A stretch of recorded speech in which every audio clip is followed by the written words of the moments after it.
Good morning mga tol. Bali ngayong araw dito tayo ngayon sa tambayan. Bali mga tol, nilinis namin yung tambayan namin dito sa Pandi Bulacan ng mga Lala Move Rider ng Pandi Boys. Ayun mga tol.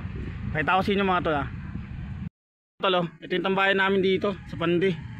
Nilinis namin, ayun nakikita nyo may palaro Pagod na pagod ako ngayon mga tol. Kasi pinala ko to ito. Yung mga bubog na yan mga tol. Pinala ko yung kanina.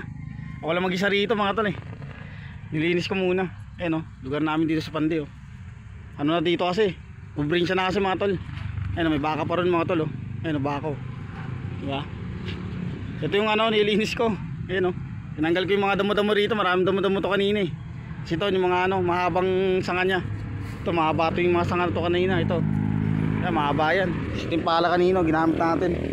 Tapos ito yung mga hinukay ko kanina, pinala ko. Nilagay ko rin sa dulo, yung mga bubog. Kasi dito kami tatambay ngayon, mga Pandi Boys ng Lala Move. Yan.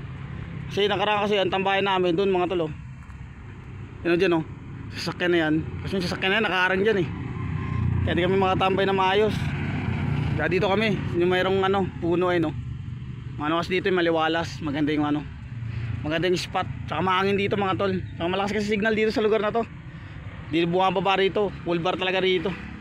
Kaya doon kami tumambay sa baba. Yung mga taga Maynila, mga Pandi Boys rin yun doon, may inaang signal doon sa Sintio Antonio. May inaang signal, 2 bar, minsan 3 bar lang. Minsan tagal lumabas ng booking doon. Ito sila mga tol babiyahe pa rin naman tayo, nilinis ko lang to. Yan sila yung motor natin na wave. Yan mga tol dito tayo. Bali hintayin natin yung dalawa. Di pa dumarating Pagod na rin ako Pagod na rin ako magpala-pala mga tol Yung baka mga tol natingin sa atin update ko kayo pag nandito na yung dalawa, si Tol Moto at si Jonas. Sila naman papagawain natin dyan. Pero siguro mamaya papalain ko ulit. Unti-untiin ko para pagdating nila konti lang tatrabahuin namin.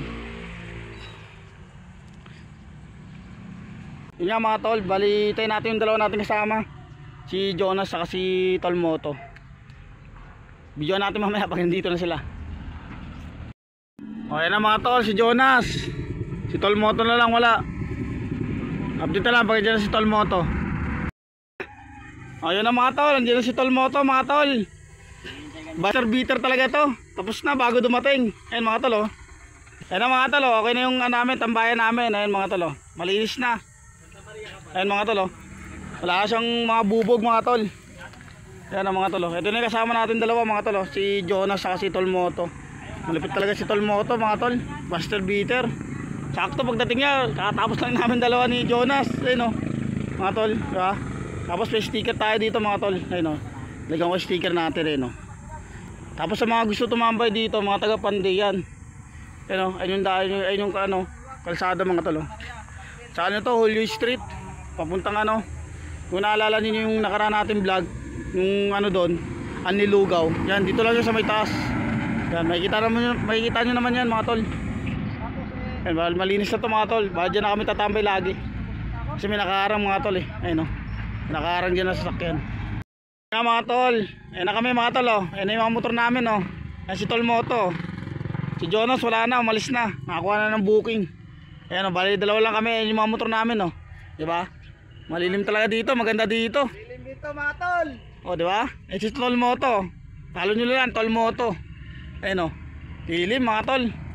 Kaya sa mga gusto tumambay dito taga Pandi, ayan welcome kayo. Welcome kayo rin sa amin. Kita nyo tong June Nation na sticker na to.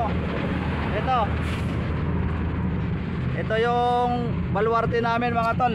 Walang entrance dito mga tol. Magdala lang kayo pang merienda. Magdala daw kayo ng pang merienda mga tol. Ayan quality. Maganda na yung tambayan namin ngayon, malilim na. Tambayan namin mainit dun Ayan nakikita nyo. Mainit dyan mga tol. Pero dito, malilim na dito. Hanggang dito na lang. Ingat sa mga bumiyahe. God bless sa atin lahat.